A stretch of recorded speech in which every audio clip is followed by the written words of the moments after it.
Hello, my name is Regina Schenk, and my husband and I are directors of Feeding Incorporated, and it's a charitable nonprofit organization that's devoted to feeding the hungry of our area, changing lives to impact our community. Perhaps you don't know that 17.7% of people in Jasper County don't know where their next meal is coming from, which is called food insecurity.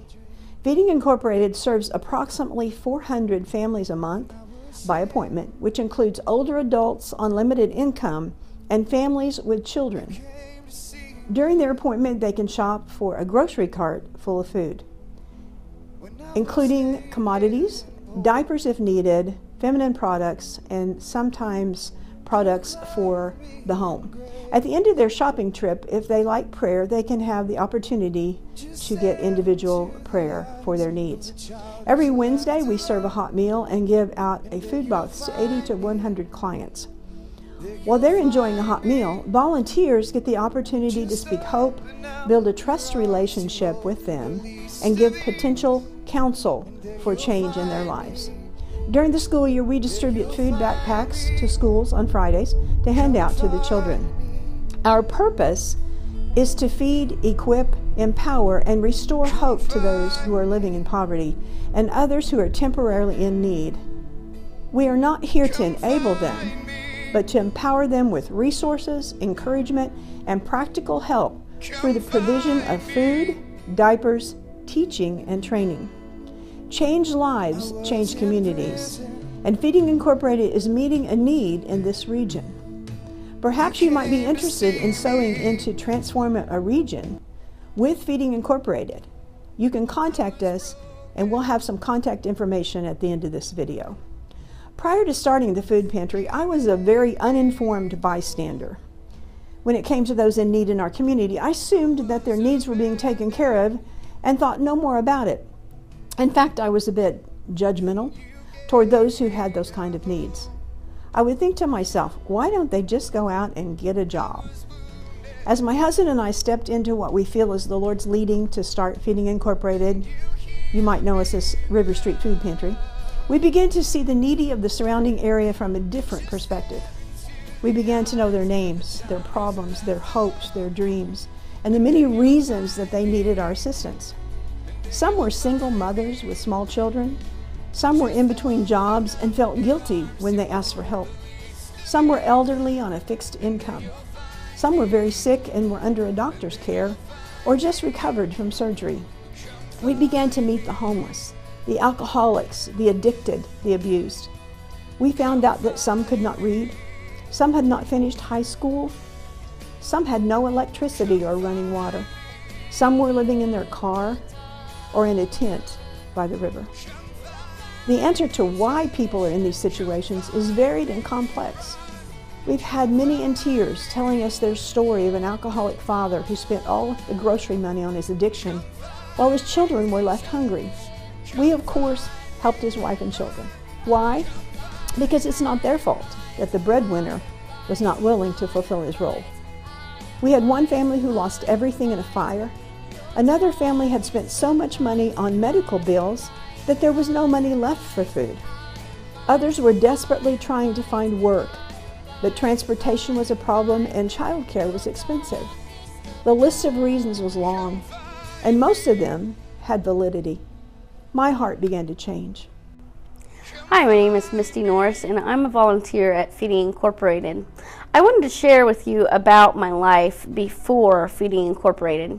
I used to be a meth addict and live in all kinds of abuse and poverty and be hungry a lot because, you know, when you're a meth addict, you don't have time to work. You only have time to get high. And so I began coming to Feeding Incorporated to get food to be able to eat. And instead of just being fed, I found something else here too.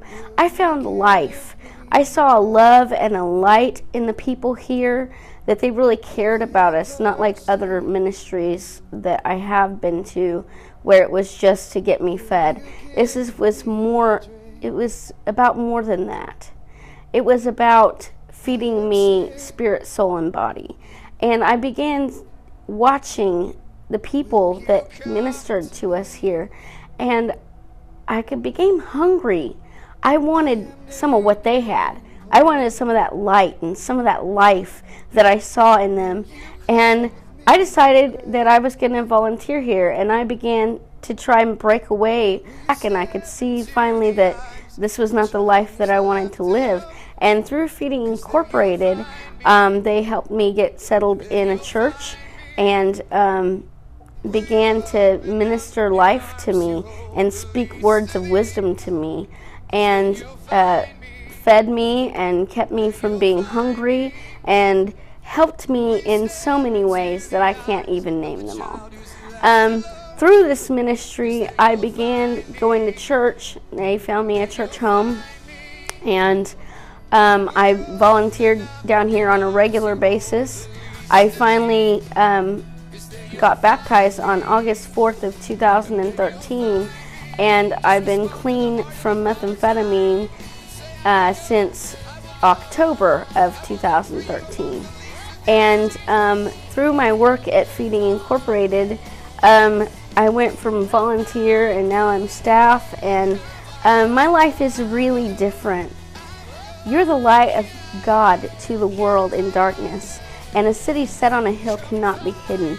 As you begin to help support this ministry, you're shining your light in a way that it pierces through the darkness and brings forth transformation to a region. So thank you for your donation. And to love the needy of our area. Some have felt that food pantries only enable people to stay in their situation, dependent on welfare and handouts. But our heart is not to enable, once again, but to empower them to rise up out of their present situation, giving them hope for jobs, better education, basic common sense skills, and more. As we hear of jobs, we make that information available to them. We've compiled a list of resources that we give to them that points the way to training and other helps. Prior to getting involved in meeting the needs of these beautiful people, I sat in my very nice home, comfortably judging them, naively believing all was right with my world. The problem was that my world was small and my perspective limited. Whether you know it or not, Carthage and the surrounding area is teeming with the broken, the addicted, the hungry, the desperate, and the diseased. What can you do about it? First of all, be aware that there is a world of hurting people that you probably walk by every day. You can help by volunteering, doing a food drive, donating monthly to this ministry, praying for the needs of others.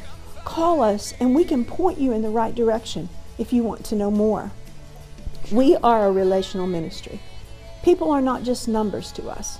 They are real, live families who need stable people in their lives. Get involved. Your life will change as you reach out to others.